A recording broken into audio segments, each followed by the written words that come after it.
I'm Will Carr, and I'm here to fire you up.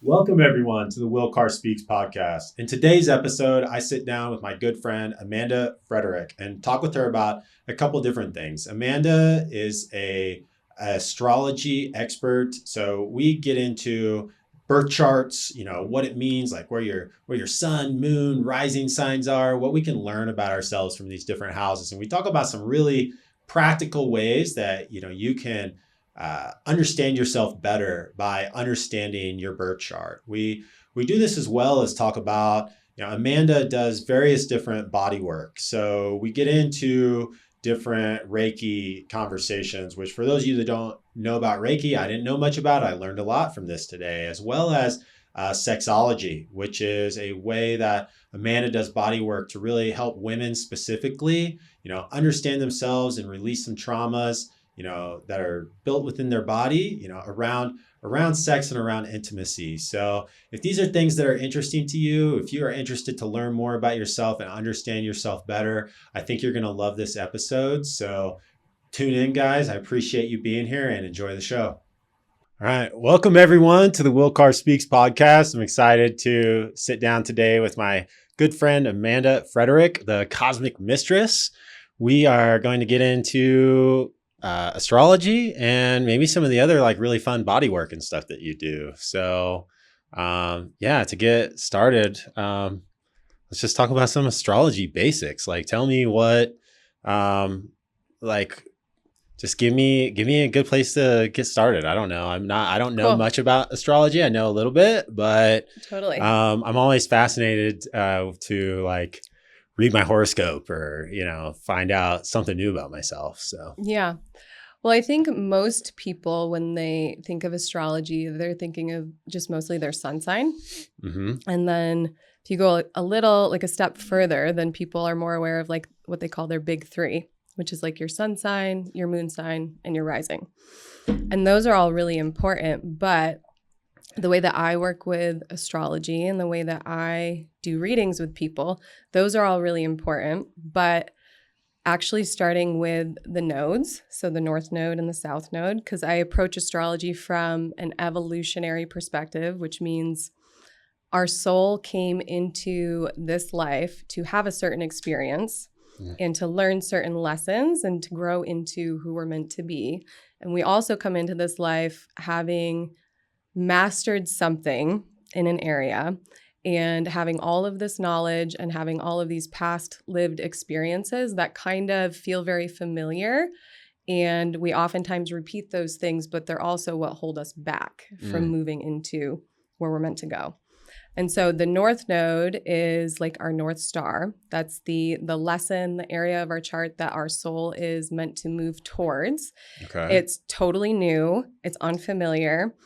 It doesn't feel easy. Okay. The North Node. The North Node. Okay. So depending on what sign that is and what house that's in, that holds the key to your soul's growth. Okay. The South Node is what you have mastered in previous lifetimes that you're bringing into this current life.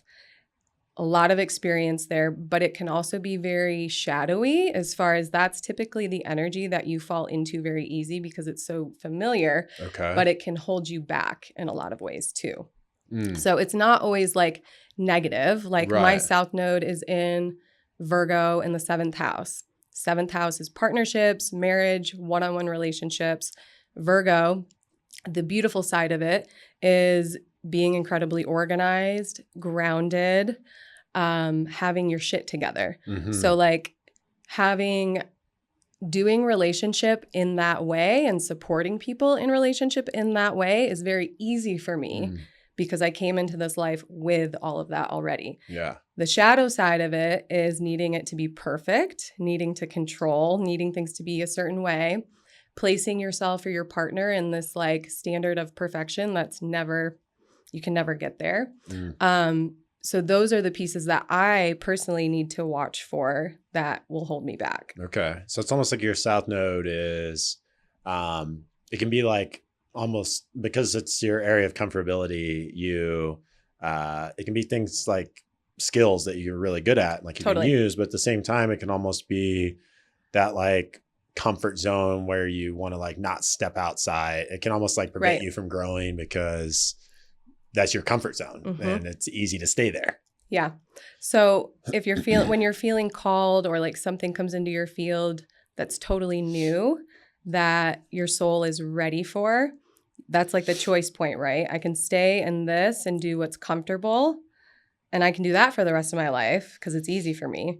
Or I can do this other thing that's totally brand new, trust fall into it, likely learn a totally new skill and give my soul the nourishment that it needs. But it's not easy. Like that's not easy for anyone. It's not supposed to be. Right. And then your North Node with, so like for me, my North Node is in Pisces in the first house. Okay. Which basically means Pisces is the dreamer, very spiritual, all about oneness, connection to the divine. And the first house is your identity. So your own needs, your own desires, your front-facing brand. It's the ego. It's all you. It's the self. So my soul's path in this lifetime is to place my own needs and desires and my connection to the divine and be able to trust and surrender into that over everything else. Okay. Versus choosing to show up for other people's needs and desires, specifically in one-on-one connections, because that's where my South Node is. Okay. So that's a constant thing that I'm aware of. And not to say that it's bad for me to show up for other people, but I have to really be aware of when I'm doing that from the place of needing to do that for validation, needing to do that to feel worthy of love, or I'm using it as a way to protect myself from myself. Right. And from becoming who I'm meant to be. And that's your first house. Your first house is your life path almost, essentially, For is me, what you said. For me, yeah. Because that's not always it's not everyone. No, it's everyone's identity. It's everyone's sense of self. Okay. And their own needs and desires. But my North Node is specifically placed there. That's why it's my soul path. Oh, your North Node and your first house. Okay, maybe like before we get it, let's like break down kind of like all the different, because you have North Node, South Node, you have your sun, your moon, and your rising. And then you have a first house. What else is there? So we'll do the houses separately. Okay. We do just the planets. We did the North and the South Node. Okay. People are typically familiar with your sun sign. Yeah. So there's all the different zodiac signs, which if you start at the beginning, it's Aries, Taurus, Gemini. Let me see if I can do this. Cancer, Leo, Virgo, Libra, Scorpio, Sagittarius, Capricorn, Aquarius, Pisces, 12. Okay. If you do the planets, the sun, which most people are familiar with their sun sign, that's mostly what they resonate with. It correlates to the month you're born. That's your personality. And that's typically what your personality is like when you're a child into like early adulthood. That's what people really resonate with. Okay. Your moon sign is your emotional state. It's oftentimes the moon is also connected to the feminine, so it's connected to the mother. So your emotionality when you're a kid and the way that you related to your mother. Your moon sign is also can be like a little bit of like love languagey stuff that's a little bit more Venus, but your moon sign is also what allows you to feel safe and secure. Okay. Not only with yourself, but relationally with other people too. Okay. Just because it's where emotion lives. Right. And then your rising sign, so that is the planet that was rising when you were born. And that is what you are rising into in adulthood on. Okay. So a lot of people shift from holding the archetype of their sun sign when they're a child, adolescent, early adulthood, to their rising sign. And your rising sign is typically how people in the world see you. Interesting. So like for me, my rising sign is Aquarius. So people often see me as like not giving a fuck, a little bit detached, a little bit like doing things differently, a little bit weird, but also like very community focused. Yeah. And like with yours being Pisces, people probably see you very like compassionate, loving, empathic, a little bit spiritual, but open. Yeah. Yeah. Which is interesting too, because like I was told once, since my Pisces is in rising, or sorry, whatever. Your My rising sign is Pisces. Yeah. That means that of the incarnations of your life, that means that this is my last one. Someone told me that once. Is there any like? So, no. Okay, that's not true. So Pisces is the last sign of the zodiac. So maybe that's why they said that. Maybe I'm not sure how that works with lifetimes. I'm not sure how we know that. Maybe somebody might know that though, and that's awesome. I would love to learn about that. But so it could be depending on the degree of which your rising sign is at, or any planet is at. So there's 0 degrees all the way to 30 for each of them, 90 degrees with all the different ones. That is how evolved your soul is within that archetype. Okay. So like my Mercury, for instance, is at 1 degree, I believe. So I have a very immature Mercury. So the lower degree would be immature. The higher degree would be more evolved in. The higher is like the OG soul. So like people who seem like old souls likely have a high degree rising sign. Okay. So like, and tell me what's my degree of my rising? So my Aquarius is 26, my rising is, which is like pretty OG. So your rising in Pisces is at 12 degrees. So like if we went like, what would be the highest degree? The highest degree would be closer to 30. Okay. Like 29. Okay. Well, that's how I was trying to understand the scale. Yeah. Like, so you're at 12, so you're right in the middle. Okay. And that's not to say too, I mean, that's only one archetype of all of them. All of the signs and all of the planets are archetypes. Yeah. So even if you have like a more immature archetype, you likely have other parts of yourself within your chart that are more mature. Right. Maybe not, but likely. Yeah. So like you have a lot of other ones that are like 25, 28, 28, 28, 25, 22, 27. Because you actually don't have any that are at like really early degrees. Interesting. Mm-hmm. So because all 12, you're reading that from all 12 planets. So so all 12 planets have a different point where they are. So you kind of, so you have the North and South node, and then your planets are anywhere in relativity to them. Or what's that like? So it depends. Like when you say I'm 12 degrees, like what's that 12 degrees from? The 12 degrees is based on, so all the planets are in different parts of the sky when you are born. The different degree is where the houses fall on a 360-degree wheel. Okay. So depending on what sign it's in, it's all based off your rising sign. So whatever your rising was and the degree that it's at, everything falls into place there on the 360-degree So it's all relative to the rising. It's all, and it's all relative to you and when you were born, where you were born, all of that. So it's very specific. So people get into these things around like, well, there's so much in common, or like why would mine be any different? Like, isn't that the same for everyone? And it's very specific to you. Like your soul came to this incarnation at a very, like to your parents, that's already very specific, but at a very specific time and a very specific place with the planets very specifically aligned and aspecting each other.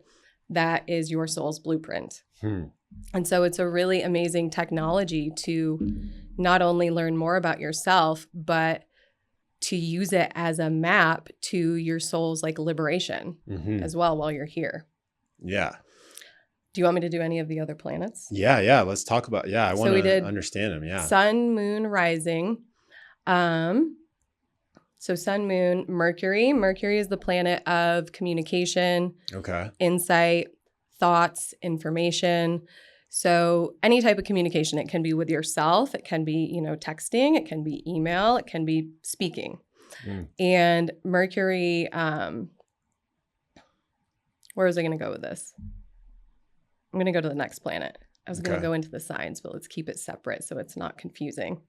Mars. Mars is the planet of direction, movement, passion, War. I've always heard, yeah. War. Yeah, that's one of the shadow aspects. Okay. Can be like impulsivity, reactivity, but it's also your drive. And all of the planets and all of the signs have beautiful, amazing things about them. And then they also have shadowy things about them too, just like anything else. Yeah. So Mercury, Mars. So Mercury, you say it's about drive. Mars. Mm-hmm. Mars is about drive. Mars. Yep. Think fire. Okay. So like the planet Mars, super hot, right? Right. So I feel like I'm a fairly driven individual. What does my Mars tell you about? Because I also feel like I'm driven in a different, like I'm driven by different. Well, you have 6 planets in Capricorn. That is why. Okay. That is why. Okay. Explain that. Explain to me what you mean. Yeah. Yeah. So Capricorn is the builder. Yeah. But slow builder because it builds in a very sustainable way. It's all about creating legacy, building something that lasts. So Mars is like passion, drive, let's get shit done, but it's not necessarily always sustainable over time. That's like the punch, right? Capricorn is like the foundation. It's the discipline. It's the structure. It's leadership. It's like Big Daddy energy, the container for it. So there's that. And then also your Mars is also in Taurus. I resonate with that. Yeah. The Big Daddy energy. Yeah. Can you read it? It's glaring. But your Mars is also in Taurus, which also really wants to get shit done, but slowly. Okay. In a way that feels good. So it's also sustainable. So because you have so much freaking Earth in your chart and your Mars is in Earth, you move forward and you make decisions and you put plans in place, not necessarily quickly, but from such a grounded place that you can build slowly over time. And it makes sense to you and it makes sense to everybody else. It's just like, of course, but it's not necessarily fast. It's not necessarily the same speed as other people. That makes sense. Yeah. And then Venus, the planet of love, beauty, money.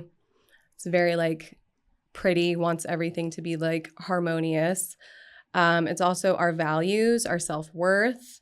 So this one really ties to finances and money, but not like the structure and the systems of money. It's more of like what we believe about money and what we believe about ourselves and our ability to earn, hold, and circulate money based on our worth. Okay. And it's also love. So it's very relational. Let's do Saturn.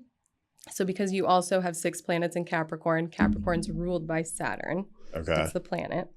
Saturn is all about all of the things that I shared around Capricorn energy. And it's also the planet of like responsibility.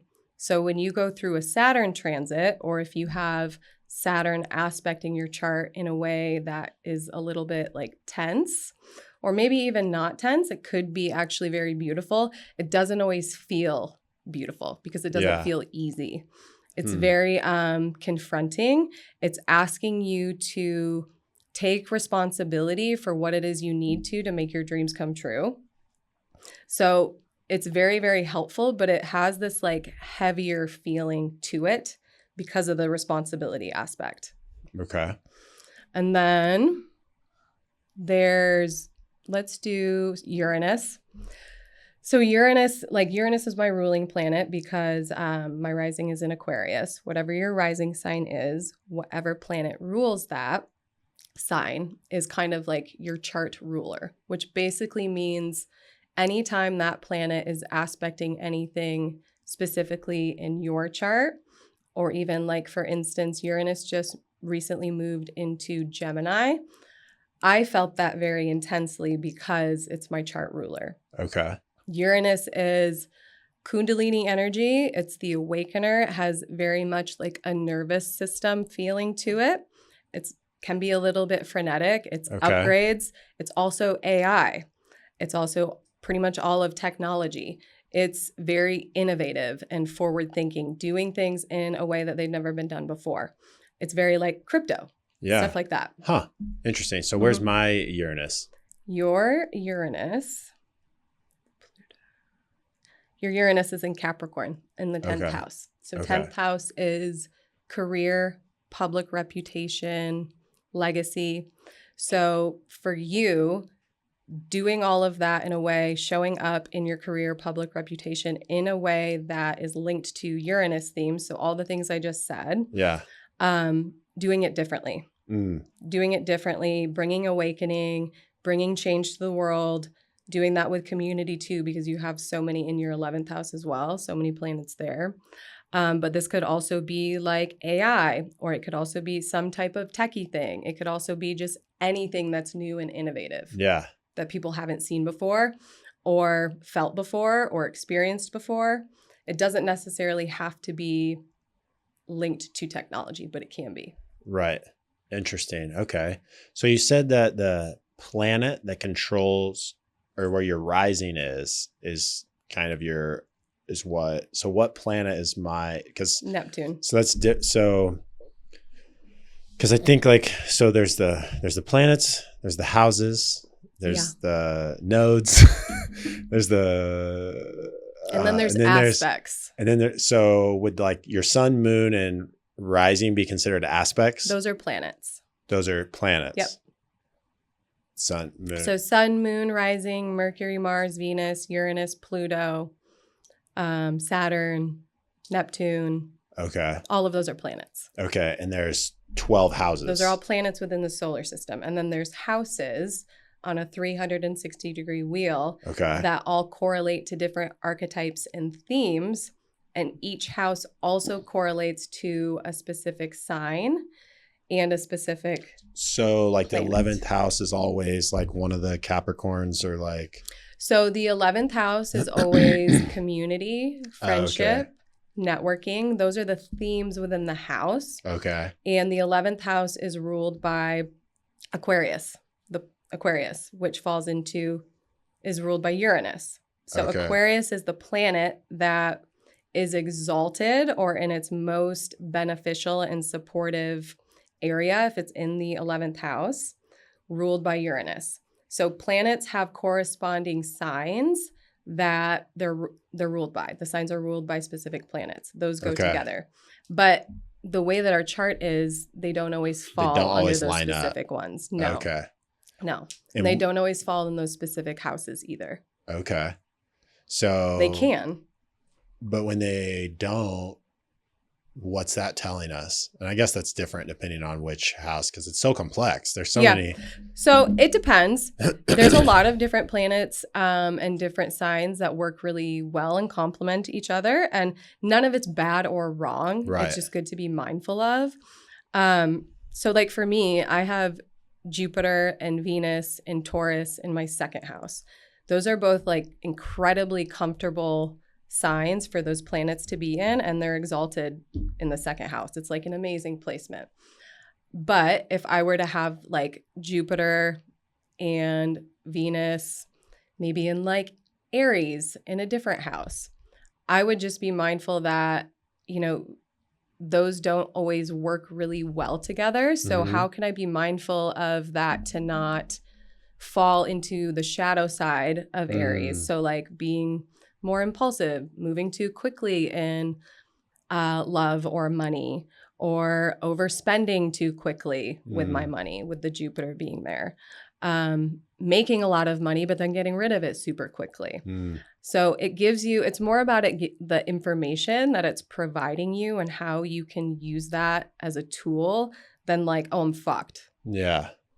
What are some things in my chart that show like really good congruence? And then are there any things in my chart that have conflict based on these things we were just talking about? So the best way to figure this out too are the aspects. So the aspects, what that means is the different ways the planets are interacting and in relationship to each other based on where they're placed in your chart. And there's really supportive, beautiful aspects, and then there's ones that are tense. So a conjunction basically means that two planets are within 5 degrees of each other. they're really close, they're hanging out.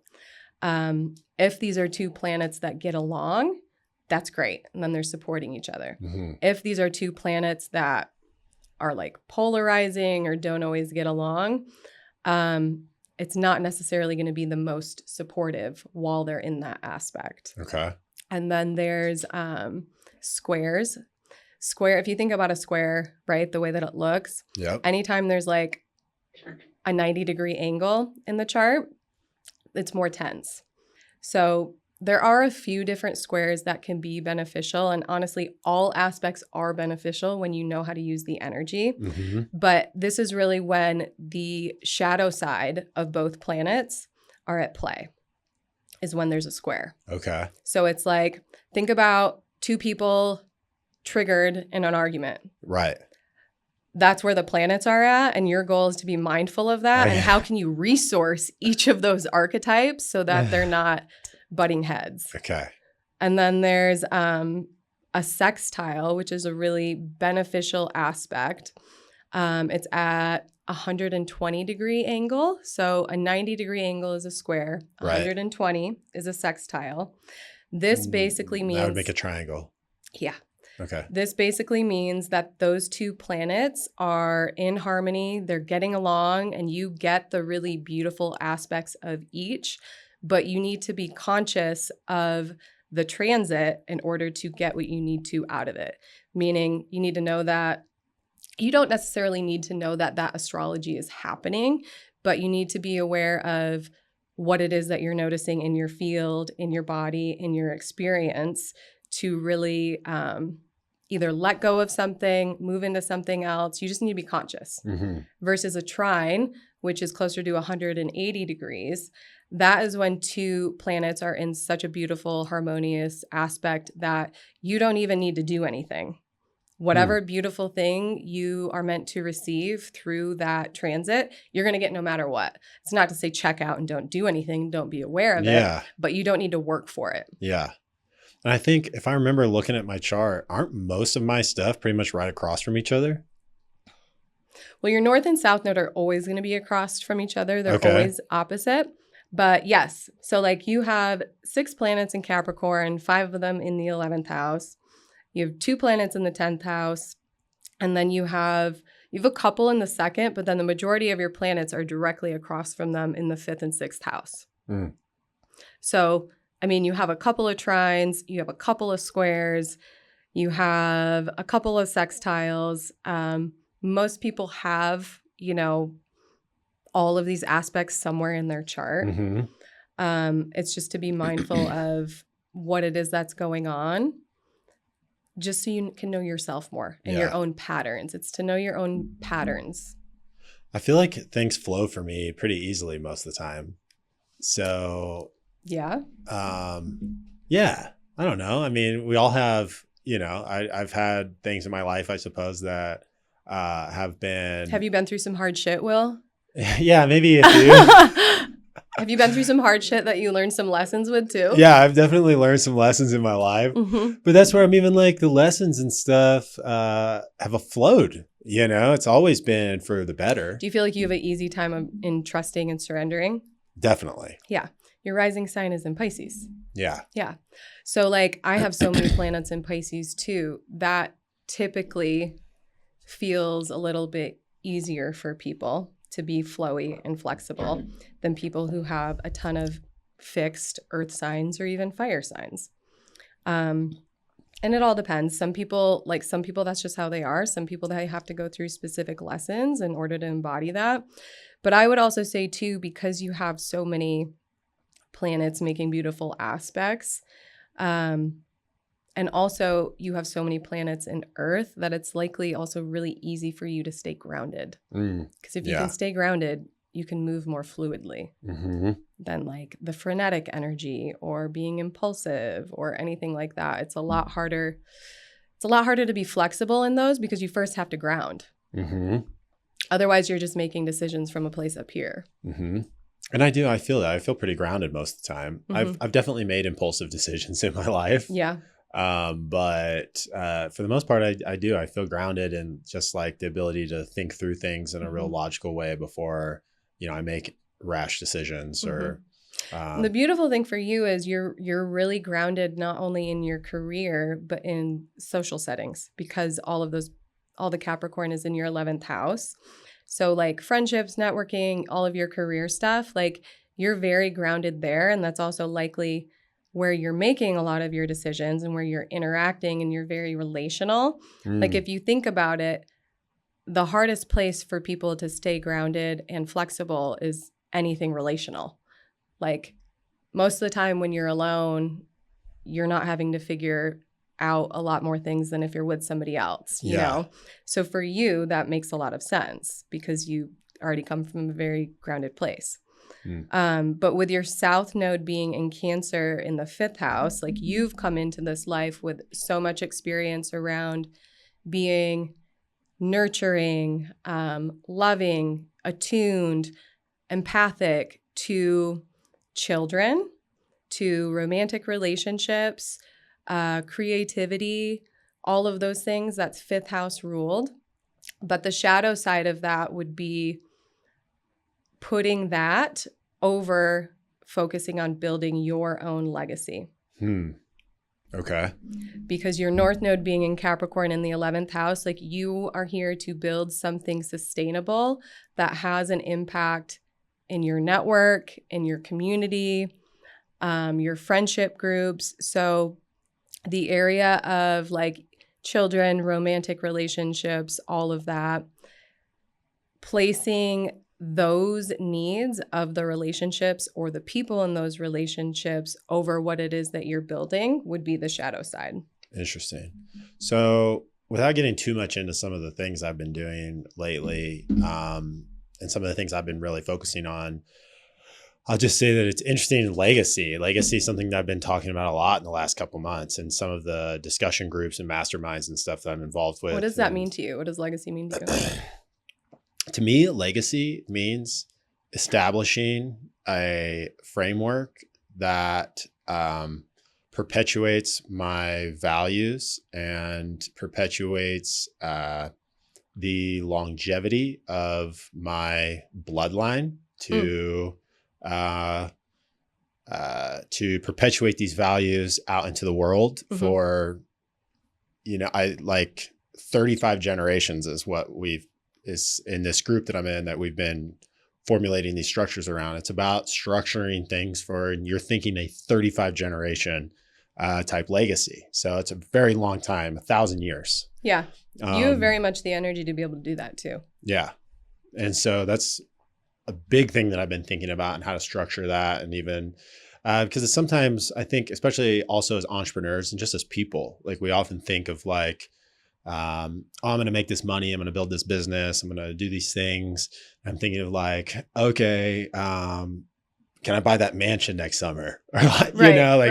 And that's not wrong either. Yeah. Not that that's wrong, but like what legacy does your soul want to leave? Yeah. For me, I'm thinking so much more along the lines of, of course I have certain material aspirations that I'd like to achieve in the next, 5-10 years, but I really think on those like long-term horizons of 12 generations down from me. My family office is going to be like, still telling the stories of Will. Yeah. I love that. And so that's kind of what, I knocked your water over. But yeah, I got these long legs, longevity for legacy. Right. And so that's really what I'm thinking about, is it's so much more like, even after I'm gone, like what have I set up that, because there's the part of it for sure that's like, I want to set it up to where, from the wealth creation and everything that I'm doing can do good for the world, but it's also like,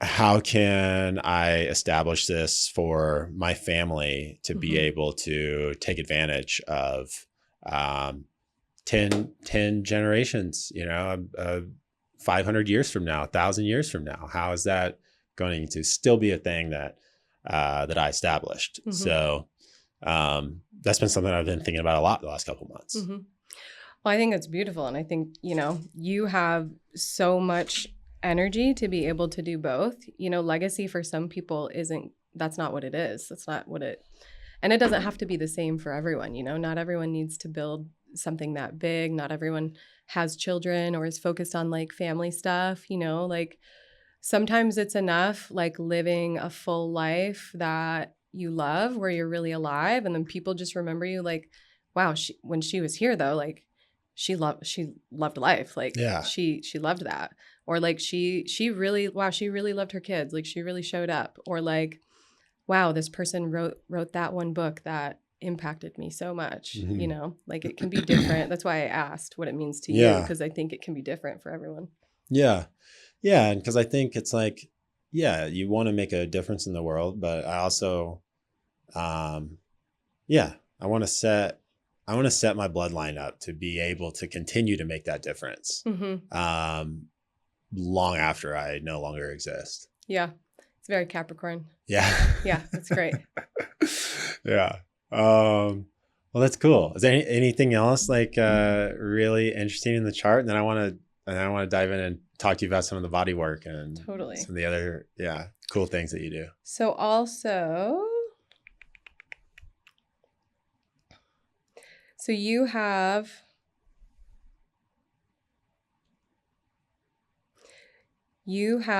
I'm looking at your chart and the overlay of the current transits and how it's impacting your chart. So you have Saturn and Uranus. No, you have Saturn and Neptune are both in your first house. Okay. So what that means for you is Saturn is helping you take responsibility for who you are and your own identity while it's there. And it's helping you build that area of your chart. So your identity, what you really, really want. Not like what you thought you wanted, what other people want from you, but like what you really want, what you really desire. And because Neptune is also there, you're not feeling it as much now, but like when they first moved into that area, I think I told you this too when that first happened like a few months ago.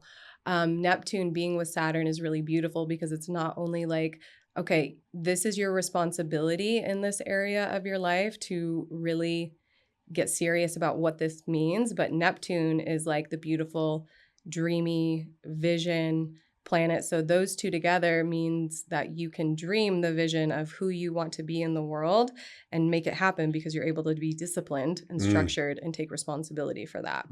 So for the next little while, that's the area that you'll be impacted by that. What else? So Jupiter is not quite on your Chiron yet. Chiron is the wounded healer. Okay. Chiron's technically not a planet. I believe it's an asteroid, but we all have Chiron somewhere in our chart, and it's like kind of like the heartbreak, like heart-hurty kind of feeling in your body when you have something hitting that, when you have an aspect like that hitting your chart. And it's where we have like just deep-seated wounds. All of us have it. And so Jupiter, the planet of luck, expansion, Jupiter expands anything that it touches, positive or negative. So for you, as it gets closer to that, it's going to really show you some wounds. And this is not a negative thing. Wounds or anything always come up for us to be able to see and move past them and heal them. So it'll be interesting to see what that is for you. And it's in your 5th house in Cancer, which all actually has to do with your South Node as well. So my guess is it would be a wound around either not feeling nurtured as a kid, or not feeling nurtured around your own creativity, or not feeling nurtured in relationship, like a romantic relationship. And that can also be the deficit of you doing too much of that for somebody else could also be the wound and like the impact that had on you. But yeah, the cool thing is no matter what it does expand, it's always bringing us like a choice point and something to see that we get to heal. So those are the big things I see right now. And that's kind of based on like what's happening in the next few months, what you just said. Yeah, what's That's happening? not like a permanent thing in the chart. No, That's like no, everything's moving. Some planets move a lot quicker than others. So like it will be exact. It will be exact June 6th. Okay. So my guess is like end of May, very beginning of June is when you'll feel it the most. June 6th, like you could be feeling it pretty hard. Typically when an aspect is exact, just like the full moon. Okay. Like I feel if you're sensitive and empathic, I feel everything like the week before. When the full moon's happening, I already feel like a little bit better because things have already like popped and released a little bit. So my guess is by June 6th, you'll already know what it was, know what it is that you need to heal. You'll likely feel a little bit lighter. And then moving forward, it'll just get lighter and lighter. Interesting.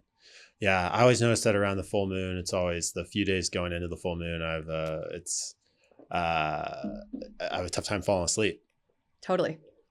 And a lot of people do. It's yeah. also the most like, so I used to work in the psych ward. And it's also the most admissions are around full moons. Yeah. It's crazy. Yeah. I think I've heard stats like the emergency rooms by far on the full moon is when it's a true thing. It's a real thing. Yeah. That's crazy. Like it's interesting to think about because anyone that wants to because there's a lot of people that want to, look at the things that we've discussed. So look at the data then. Yeah. Look at the data. It's exactly. like, and also like, if you believe in energetics, like how much science is there now around energetics? If you believe that there's actually planets, if you believe that we actually have a moon, look at just the moon and the way that it impacts us, the way that it impacts the tides. Like look at the research around certain data that happens around full or new moons. Like there is actual data to back all of this too. Like totally. You can say that it's woo-woo or whatever. And, that's okay too. Like I'm never trying to convince anyone, but also like you're really missing out on a really supportive technology by naysaying it. Yeah. Well, I think energetics, that's a good segue into some of the energy work and stuff that you do. So let's talk about that. Tell me, because I know it's, there's different aspects. I mean, there's many caveats to the type of energy work that you do. So just kind of dive in, head first, wherever feels right. Yeah. So the way I work with people now, it's a fusion of all the different things that I've been trained with. So like I've been a Reiki master for quite a long time. I have done some yoga trainings, breathwork facilitation, became a master somatic coach, went through somatic sexology, sexological bodywork program. So what I do now is a blend of all of those things. And somatic is like such a wide, broad umbrella term now. Really, when somebody says that they do somatics, like I would also ask, okay, like what kind or like what do you focus on? Because there's like 20 to 30 different ways you can work with somatics.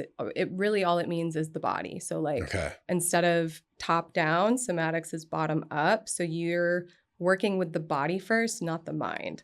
So the reason I really love it, especially when working with people that have experienced trauma, or maybe they have done therapy for years and years, but they feel like they've plateaued because they're just talking about things and they're not actually like clearing things.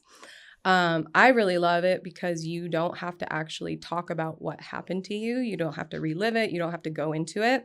You're just going into the body and allowing the body, you're giving the body a safe space to repattern whatever happened without having to tell the story and like go into a circular re-traumatizing experience. Yeah. It's basically like finding where you've stored the energy or the emotions and being able to release it. Totally.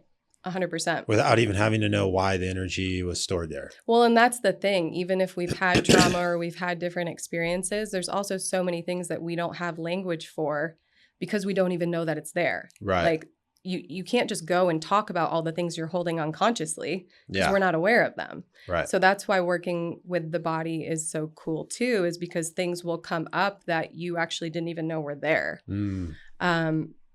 So I work with people with coaching, but like specifically what I'm really loving right now is that I just recently got back into facilitating body work, both somatic and sexological. I only do sexological with women, but the body work that I do is really a fusion of coaching. I do coaching with them before. And what we're really trying to do is find out what it is that they really desire for themselves and that they're not currently holding or embodying or experiencing yet.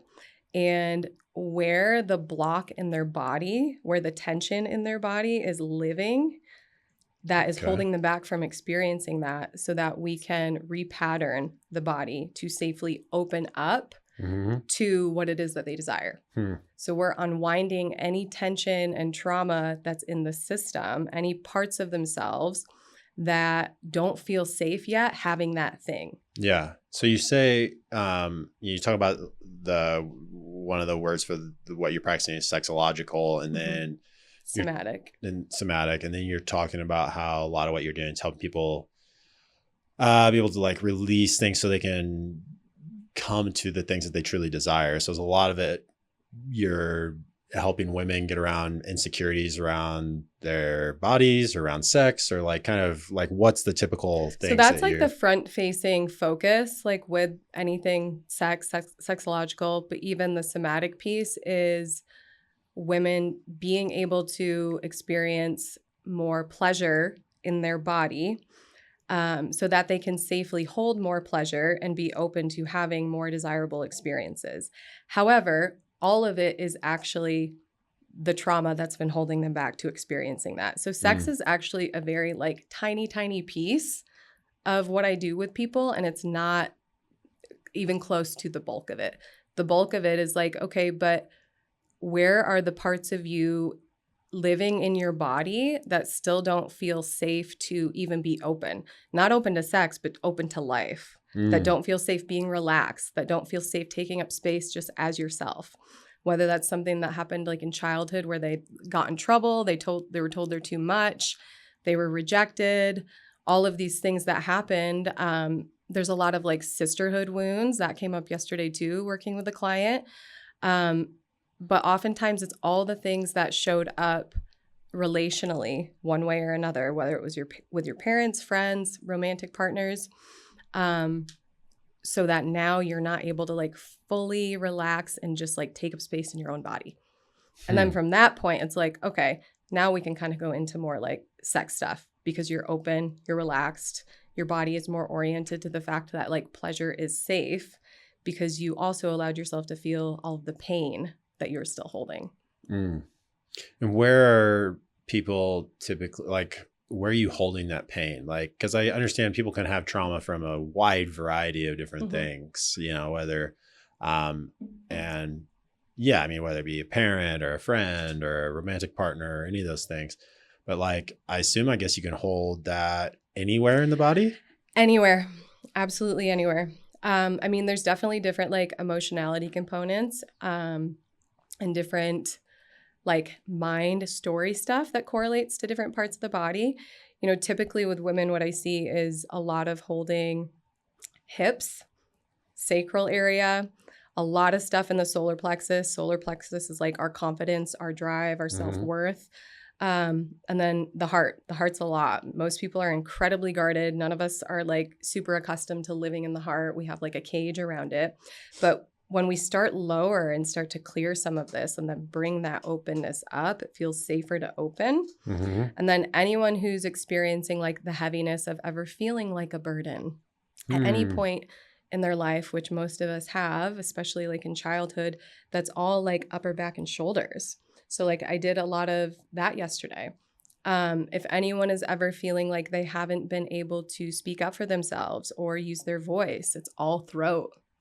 If anyone has like recurring like negative thought patterns or self-deprecating talk, like it's all going to be up here. The other thing too is doing the sexological piece. Like if you think about going and getting a massage, it's very easy and accessible for us to get a massage to clear tightness and tension pretty much anywhere in the body except for genitals. Right. Because it's not appropriate. Right. Well, especially for women, you hold so much tension and trauma there. So if you actually focus on relaxing and opening some of those different areas, it can clear your whole body. So, I mean, yeah, tell me that in a little more detail. So you're massaging like the Like, tell me exactly what you mean. So there's external work, there's internal work. It totally depends on the person. It totally depends on where they're at, how much work they've done before.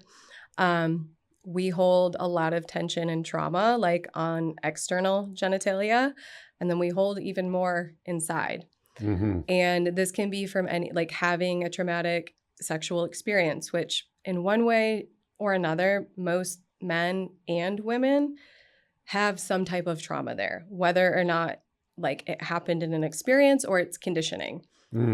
That's where you're going to hold it. Yeah. Right. Because that's what it's related to. So it could even be something that somebody said when you were like 10 or 11 that made you believe something. And now you're holding it there. Mm-hmm. But the internal piece too is really helpful for not only sexual trauma, but like birth trauma. Birth in and of itself is traumatic. Yeah. So there's a lot of stuff, and a lot of women, unfortunately, like suffer with things based off of a birth experience, not knowing that they don't have to, or that there's like an option for something else.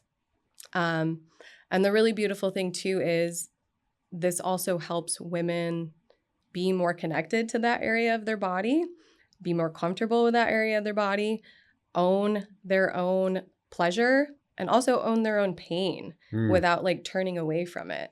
Like one of the really big things that I love to do with women is contrast or polarity. So if you're having a really painful experience within your body, how can we also access another area of the body that can experience pleasure? And how can we toggle between the two so that you can actually use pleasure as a mechanism to relax and open the area that is having more pain safely? So like what would be some other areas that you would pair then? So like if somebody was having, like, let's say somebody felt like a burden as a kid and they're holding a ton of heaviness and tightness in their shoulders. Yeah. And it's just a lot. And they're not able to clear it on their own.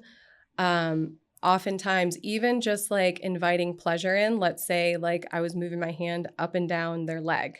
And I'm like, okay, stay with the pain and stay with the emotionality. I would use the specific emotion of the experience in your shoulders. I want you to fully feel that, make it as big and as real as you can, and then take a breath, give it a sound. Can you also feel my hand on your leg?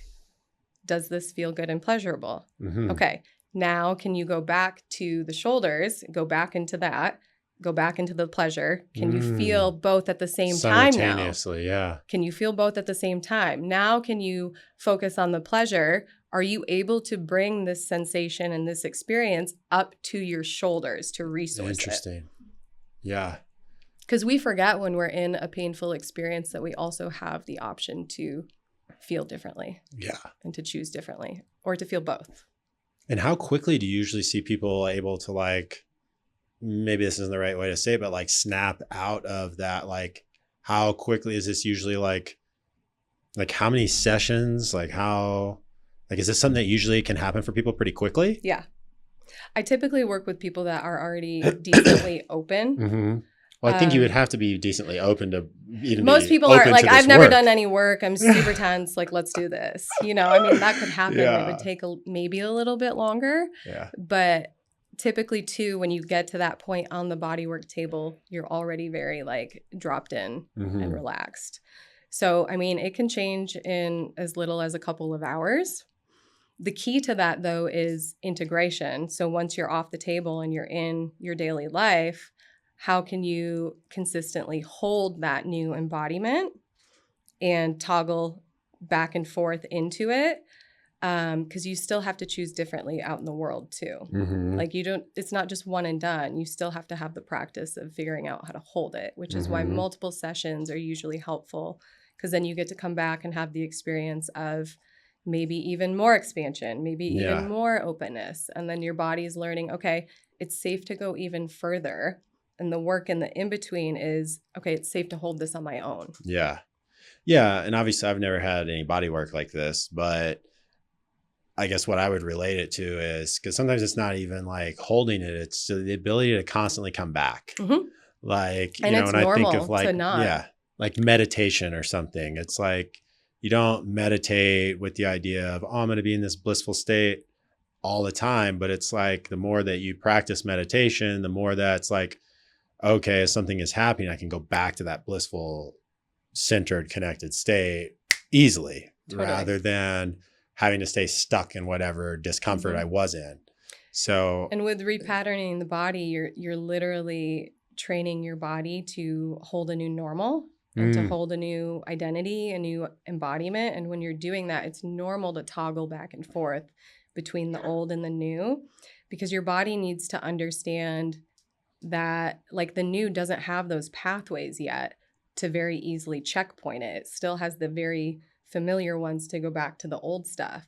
So the work is continuing to train yourself and to understand the different parts of your body and the practices of how to consistently choose the new one until your body finally just feels safe enough to just live there. Yeah. To like naturally choose that new path and just, that's cool.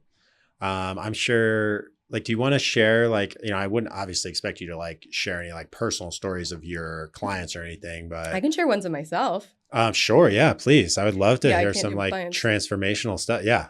So when I receive body work, and one of the reasons that I do this work too is because it's been the most transformational for me personally. Most of the ways in which I choose to support people, it's always something that I've done a lot and something that's had like such a big impact on me. But when I receive body work, I like very quickly, within a couple minutes, I'm like immediately in like a past life. Like I'm not even there. That's just how I orient to it. But I remember the first one I received, I was like, I had my hands behind my back tied. This was the past life. This was the visual of what I was seeing. So as I was seeing all of this, I was having the somatic experience of this happening within my body. So I had my hands tied behind my back. I was kneeling and I was looking down, and I also had like a rope around my neck. And so I was on the table, like it was hard for me to breathe. I was super anxious. I was really scared, and I just felt like super bound up. And so my facilitator just had me, you know, focus on my breath, continuing to move the energy. And then when you're a really good facilitator and you're really tapped in and a visual person, she could also see where I was at. Because I was not in the space where I could like even communicate with words, but she could see where I was at. And she was like, do you want to look up? And so I looked up, and there was this man standing there, which made me even more scared. So then I'm just like in fight or flight. But she was like, do you want to ask him for help? And I was like, oh, I didn't even think of that. And I was like, you just thought of him as a threat. Yeah, I just immediately thought of him as a threat. He's why I'm in this situation. Oh my God, he's going to kill me. Yeah. And she's like, do you want to ask him for help? And I was like, can you please help me? And he was like, yeah, I've been standing here this whole time just waiting for you to ask. And he took like this sword, and it was chains that were around like my arms and neck, and he cut them off, and the sword and my whole body turned into fire. And it was just fire. And then I was so open, and I started like sweating profusely. And I felt like so alive and just like so open. So that experience for me, like what I took away from it is like, I have so much support around me. I have so much men that are supportive and safe that are around me that are just waiting for me to ask for help. And I'm viewing it from this fear-based lens based on things that have happened that are actually keeping me bound up, but I'm the one that did it. Yeah. Huh. Interesting. Yeah. Wow. So that was my first experience ever with it, like years ago. Huh. And you felt like immediate change in your ability to... I felt way more openness and trust in myself. And I was way more aware of the fact of like how I was holding myself back from receiving support and from not asking for it. Yeah, that's interesting. It's interesting because, like, you know, we think of, you know, having to do, you know, deep meditations or plant medicine ceremonies, or it's like there's so many methodologies to. And there's so many sober ways to have a psychedelic experience. Totally. Yeah. And then that just makes you even like define what is a psychedelic experience, right? Like you, because what you just described was like a vision journey, you know, Mhm. that you went on in order to heal some trauma. Mhm. But without any external psychedelics that you ingested, you still had that journey. So it's like, what does that really even mean for us to be able to go into these places of our subconscious? That alone is a psychedelic journey. I mean, think Yeah, about dreams. Dreams are so psychedelic. right. Yeah. I also think I've been too, having like, crazy dreams lately. have you? Yes. Does that mean something? Or like you said, I mean, I don't know. I think dreams always mean something. If you Yeah, remember them for like one of the mentors I had is like, she always said, if you remember your dreams for a minute, a day, a week, like it's always a message. There's always a Hmm. reason you're remembering it. Interesting. Yeah. Yeah. I do feel like I've been remembering my dreams in the morning a lot in the last week or so. Like I'll wake up because it's almost like I've been in these like half awake, half still sleeping as I wake up and I'm dreaming. Has been how I've been waking up. Those are kind of the best. Yeah. So they're the easiest to remember too. It's like you're still dreaming, but you're kind of awake, but you're not. Yeah, what I love about dreaming too, though, is like, I'm like, show me what I need to know, show me what I need to see. And it's almost like you're so productive while you're sleeping because you're getting all this information. That's how I like to view sleep too, just because I love sleeping. Yeah. But it's like, it's all right there if Yeah. you pay attention and you remember. And if you don't remember, like, you're probably not meant to. I would say the lesson that I've got from at least the last 2 mornings that I remember this was really about just trusting myself to do the things that I know I need to do and That you haven't done yet? not doubting. Well, it's not even so much about what I haven't done. It's like you're doing it. So quit looking for like this outside. It's almost like the opposite of kind of what you said from your experience, because you were like, I have all these people around me to help me, right? Mhm. Like mine has almost been like, you don't need, like, you got it. Like, just do it. Like, Mhm. that's almost been like, just like, keep doing what you're doing. Yeah. Has kind of been like what mine have been showing me. You're It's exactly like, where you're meant to be doing yeah, exactly what you or need to be like, doing. yeah, why are you questioning yourself? Why do you feel like you got into like, why do you feel like you need this person to help you do this? Or why do you feel like you need this thing to help you do this? Like, It's showing you your distractions a little bit. yeah, almost Yeah. like you don't need any, like you already have everything you need. You have all the resources already. Has But kind that of feels been really good. Yeah, it does. It does. And it's like, yeah, why do I doubt myself ever? You're right. You're right, Yeah. self. I don't need that. Yeah. I already got it. I Yeah. already just keep doing what I'm doing. So yeah, that's interesting. Yeah,